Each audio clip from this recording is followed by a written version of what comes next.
Hello, everyone. Good afternoon. I hope that you're all having a great week. I know I'm getting excited for the weekend, and I hope you are as well. We're almost there. So for those of you who I haven't had a chance to meet yet, my name is Claire Rogers, and I'm the new social media specialist for both Texas and Colorado. So I'm here to be a resource for you to help you grow your business through social, and that's exactly what I'm looking forward to doing. So today is our Instagram 2.0 training. So really what we're going to be doing today is diving into all of Instagram's features and give you a more kind of in-depth look at the platform as a whole. As I'm going through, if you have any questions, feel free to put them in the chat. I am monitoring those and can answer as we go along. You also can hop off mute. I'll leave some time at the end for you to do that and answer or ask me any questions directly. Just so you guys know, I am recording this session and we'll be sending it out along with the slides that we go over today after the class itself. So with that, let's go ahead and get started. There we go. Okay, so one of Instagram's really most widely used features in the past couple of years for both personal and professional accounts has been Instagram stories. Unlike Instagram feed posts, stories are only up for 24 hours, and they're really used as a way for users to post their own content, but a lot of it has become sharing other posts from other people's feeds as well. It's expected really to be posting multiple stories per day, with the best practice being between 1 and 7 each day. Yesterday in our Instagram 1.0 training, we found out that half of the people who are using Instagram on a regular basis are actually posting to their stories at least once a day, which is just crazy. As we all know, people do have a tendency to click or swipe through something that doesn't grab their attention immediately. So if you're posting a video on your story, make sure that you're capturing and enticing people to watch it within those first couple of seconds to make sure that they'll watch the whole thing. Stories also allow you to get really, really creative with different colors of text and other features. So try to keep the fonts and the colors that you use in your stories as consistent with your personal brand as you can. Really, Instagram is super intuitive and you can use it however you want. So keeping it as on brand as possible is definitely the best for you. You'll also want to be making sure that you're using a good mix of all of the features that stories offer. We'll be going over those here in a couple of minutes. And so I'm sure you guys will have some questions about those. So we will be covering those in a couple minutes. When it comes to stories specifically, people really love seeing the day-to-day and behind the scenes of brands and businesses that they follow. So I really encourage you to be sharing details of your everyday life as a real estate agent. People love seeing the behind the scenes stuff, and it gives you a little bit more of a personal touch when you do those things.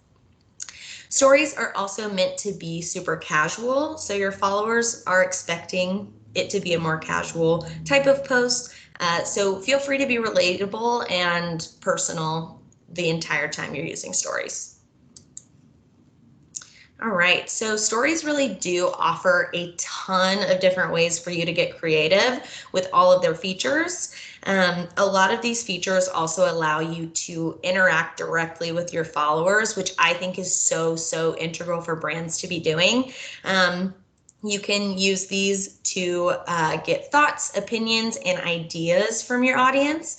And they're really important to really growing your business and making you seem accessible instead of someone behind a screen that they could never talk to.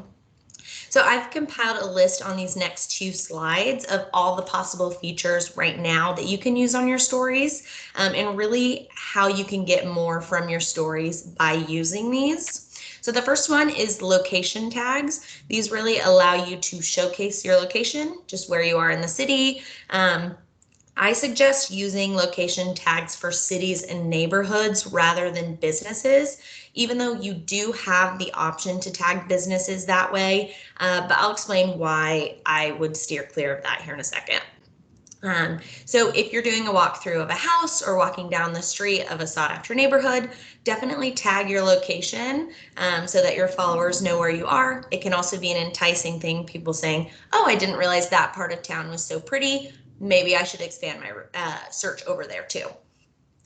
So the second one is mentions. So what mentions are is they're used to tag other Instagram accounts. And once you've posted a story with another account mentioned, that profile that you've tagged is immediately notified. So they have the option, once they're notified, to share your story to their own story.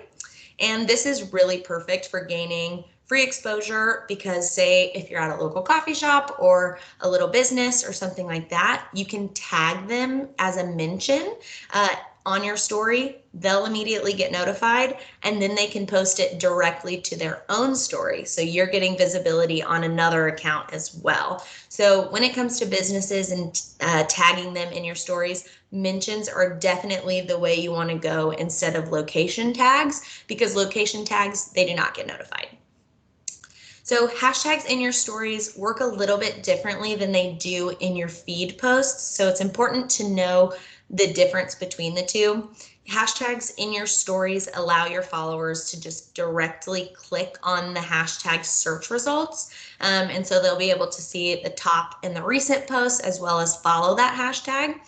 But story hashtags are not searchable by other users. So using a hashtag in your story is not going to give you more exposure to people who don't follow you.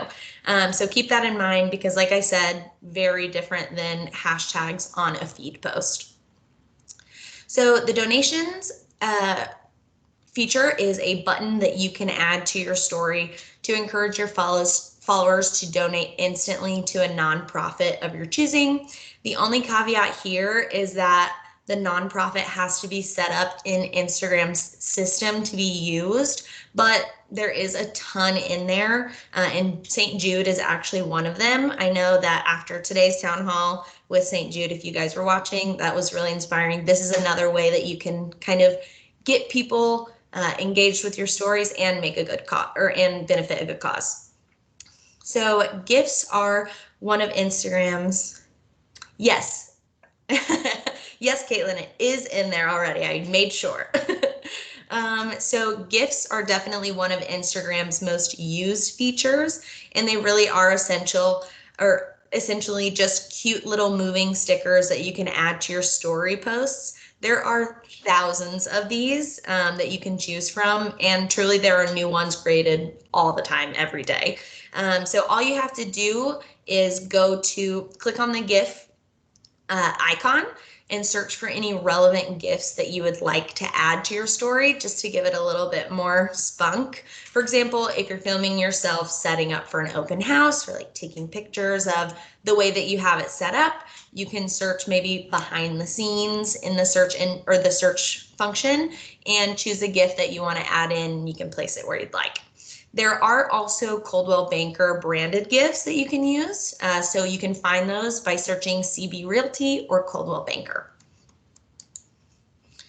You can also add music to your stories with the music feature. So the music feature allows you to choose the song you want, select the section of the song that you want to be playing, and if you would like the lyrics to show up while it's playing or not. Polls allow you to ask a question, fill in 2 possible answers, and have your viewers vote on which one they prefer. So polls are super great at driving engagement and getting opinions from your audience, especially because it is such an easy thing for them to do. Most people are going to click on what they prefer because it takes a second. A really good example of just a possible poll that you could be doing, there's a ton that you could do, but a possibility would say, do you all prefer ... and then one button says wood burning fireplaces and the other one says gas fireplaces. Simple things like that to get people engaged, but really the possibilities are endless on that one. So what happens is when people start voting, it will actually show what percentage each option has at any given time. So it'll say 55% was voting for wood burning fireplaces with 45% voting for gas.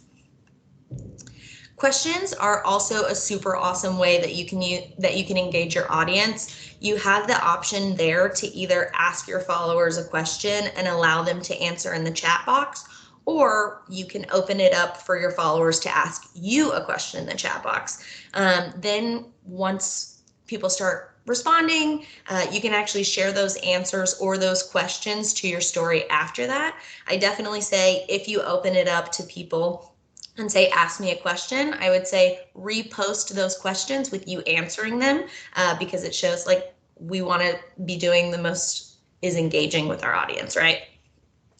So Countdown is a feature that allows you to promote any upcoming event or special occasion, and it tells you the number of days, months, hours, and minutes until that thing happens. Another really cool thing about the Countdown feature is that your followers can actually click into the countdown and opt into reminders of that event. So something like, oh, I have an open house coming, or I have a new announcement coming in 2 days, they can actually click on it and get notified when that happens. The emoji slider is a way to really gauge how much your followers like or dislike something. So what you do there is you can choose an emoji to place on a sliding scale. And many people ask questions like, how much did you love this house after doing a little walkthrough or something, with the heart eyes emoji. And then the further they slide the emoji to the right, the more that they like it. The final feature that Instagram offers for stories is the quiz feature. This one is relatively new and has been a really awesome thing that I think more people should be using. What you can do is you can ask your audience a question that has a definitive answer, so less about opinions like the polls are, and more about having a definitive answer. And you can give them up to 4 possible answers and choose the correct one. So once a person clicks on what they think the right answer is, the feature tells them if they were right or not, and if they were wrong, it shows them the correct one. All right, so if you've never posted to your Instagram story, or you haven't in a while because it has changed quite a bit, the first thing you'll need to do is navigate to your home page. From there, you'll just swipe right to get to the stories screen, and you'll know when you get there if it looks like you're about to take a photo or video directly in the app. At that point, you'll either take a photo or video or upload it from your phone. To take a picture, all you'll have to do is click that white center button at the bottom of the screen, and if you want to record, hold down that same button for the entire duration of the video. If you want to choose to upload a photo or video, what you'll need to do is click on the camera roll at the bottom left-hand corner, and choose the photo or video that you would like to share. Once you get to that, or once you upload or take the photo that you want to be posting, you can also add in all of those special features that we were just talking about. It's important to think about how you can drive engagement to the story that you're posting specifically, especially with those features. So as you can see on this screenshot on the slide that I have here, you can assume that the previous stories were like photos or videos of this blue house. And then this is essentially going to be a conclusion slide asking, doing a quiz and seeing how much your audience thinks the house is worth. Obviously, like I said with quizzes, you want to make sure that it has a correct answer. Obviously, I have the correct listing price on there, and then they'll be able to vote and guess how much they think it is. I've also added a little GIF on there. Of course, it's just a screenshot, so you can't see it moving, but it does normally. But that just draws a little bit more flair and attention to the story, especially if it's a single image. All right, so once you get your post all ready and beautiful the way that you want it to, click Send To at the bottom right-hand corner. You can see it on the screen there. From there, you'll be able to click the blue share button that is right next to, quote, your story, and it will be uploaded.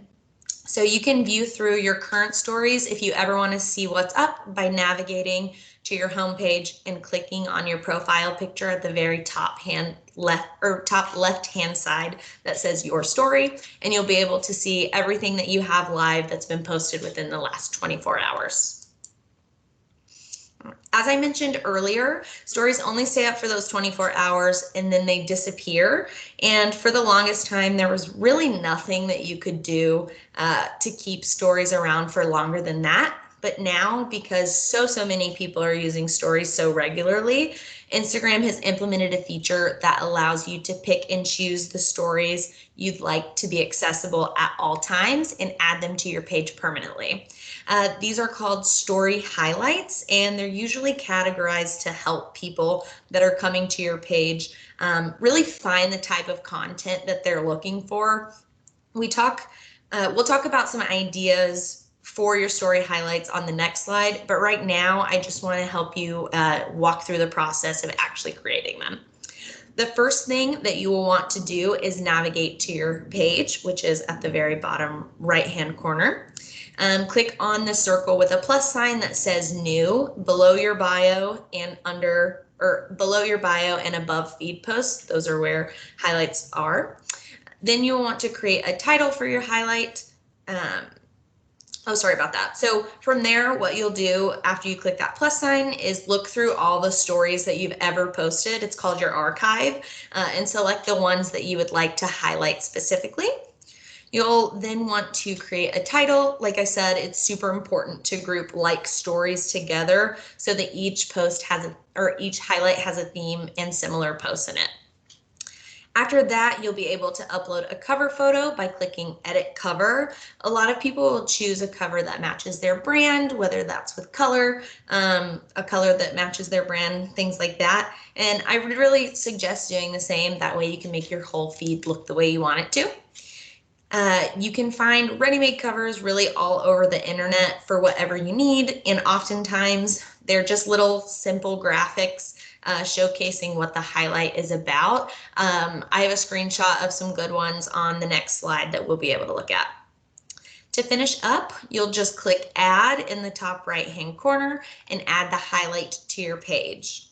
Once you've established your highlights and you've had them going for a while, you can always add more stories to them, and the way you want to do that is you'll just need to go back to your page, hold down the highlight bubble that you want to edit, click Edit Highlight, and move and select even more archived stories that you want to include that way.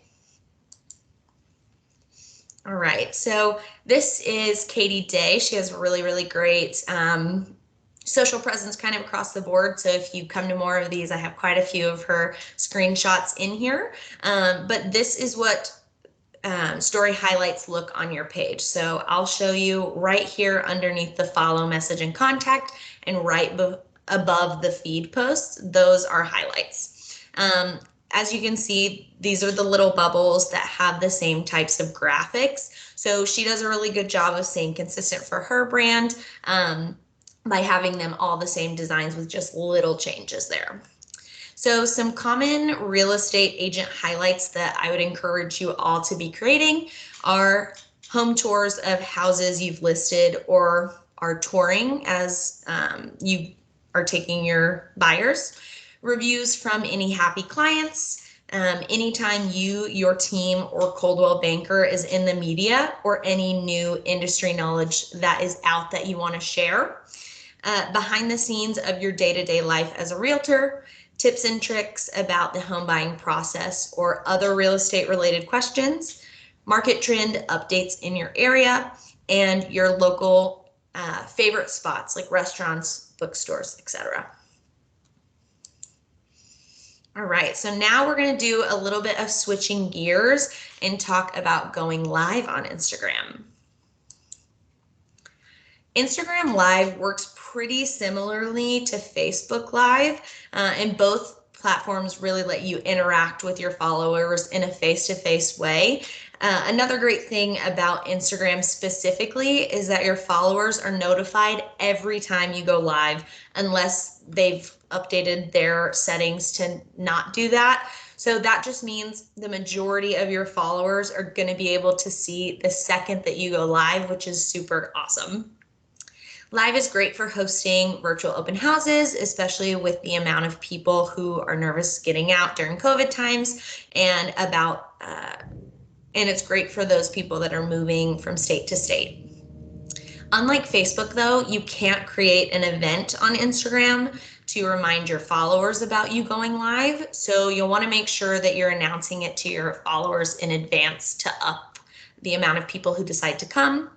If it's a bigger deal, say with multiple people on it, consider posting it on your feed with an event time and date, regardless of how formal or big it is. I think you should absolutely be posting about it on your stories, even if you don't want to put it in your feed. For story posts, I would urge you to consider using the countdown feature. Like I said, if a viewer clicks into it, they can opt into those reminders about the event, which is just another little layer of helping you get more viewers on that. You can also use the questions feature that we talked about to ask your audience maybe what they're most excited for in the upcoming live, or questions that they would like you to answer when you go live. It actually, so when you actually want to go in and start the live, you'll just need to navigate to your story screen that we went to earlier, click live at the bottom of the screen and begin recording. It is as simple as that. So now we're going to dive into one of Instagram's newest features, and it's called Reels. There's still plenty of people and businesses who are not actually utilizing Reels yet. So it's something that you could start doing that would really set you apart from everybody else in the competition, and ultimately get you more exposure because not as many people are using it yet. The way that I would like to describe Reels to people is that it's Instagram's response to the ever extremely popular TikTok app. It's exclusively video content, only videos, and they're videos from 15 to 30 seconds long. Usually they're set to trending songs, just like TikTok. They're very, very similar.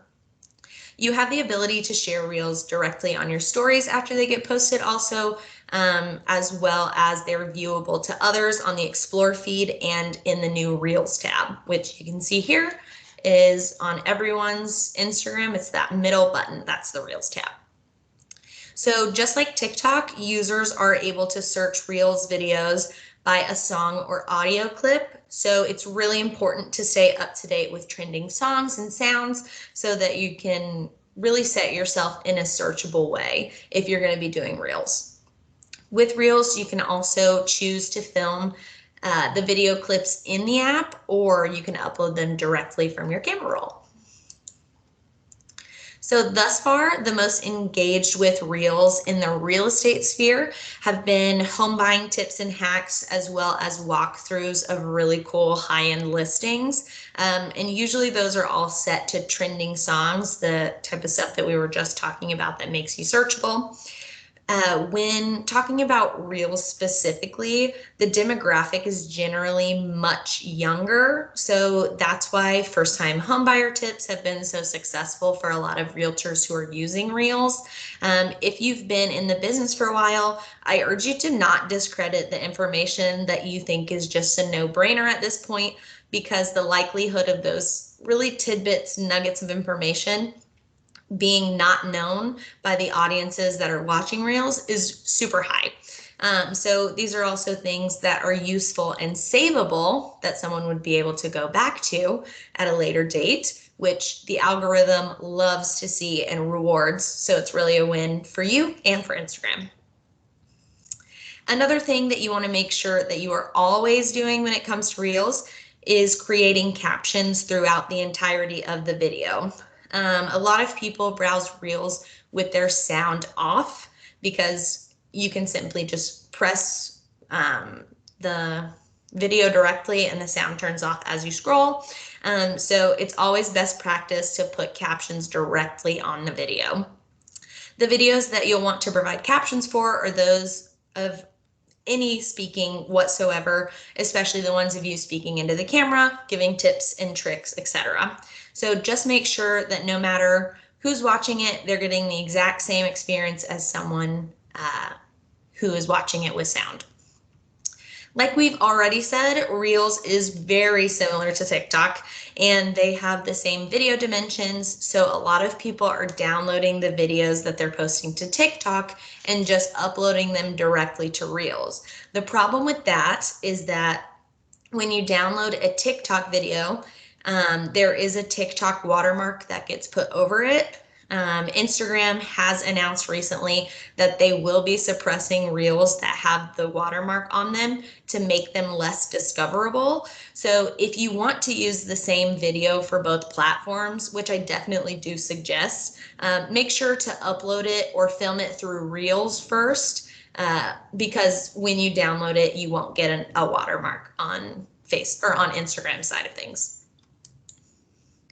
So to post a reel, you'll want to start by navigating to your home page and then swiping right to get to your stories screen. That's pretty much the hub for everything on this Instagram 2.0. At the bottom of the screen, you'll click Reels, which is right next to the word story. And from there, you can choose to upload a video by clicking your camera roll at the bottom left-hand corner of the screen. And if you want to record it directly in the app, you can just hold down that center white circle button and begin recording. From there, it's very similar to creating a story. You can make edits like adding a filter to it, adding music, or even putting some of those features on that we were talking about that you can use for stories. And this is where you'll want to type in those captions if you're speaking at all during the video. When you've got it looking how you want, click the arrow at the top or at the right of the record button, and then click share to, just like you would if you were sharing a story.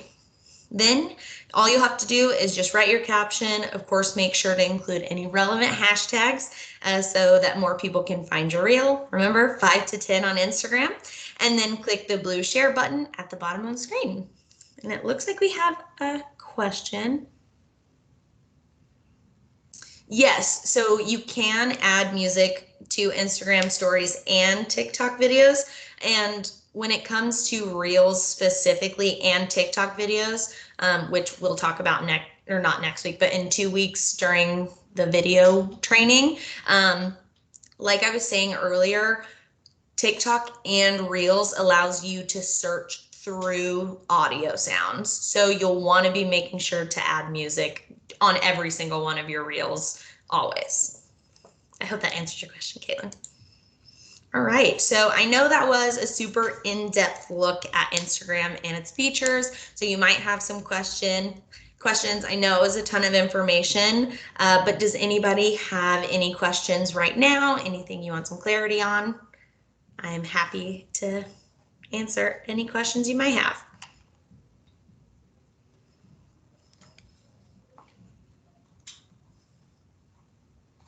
Okay, so I'm not seeing anybody typing right now, so I'll go ahead and stop recording. I will say, if you do think of any questions as you're reviewing all of this, because like I said, I will be sending out the recording,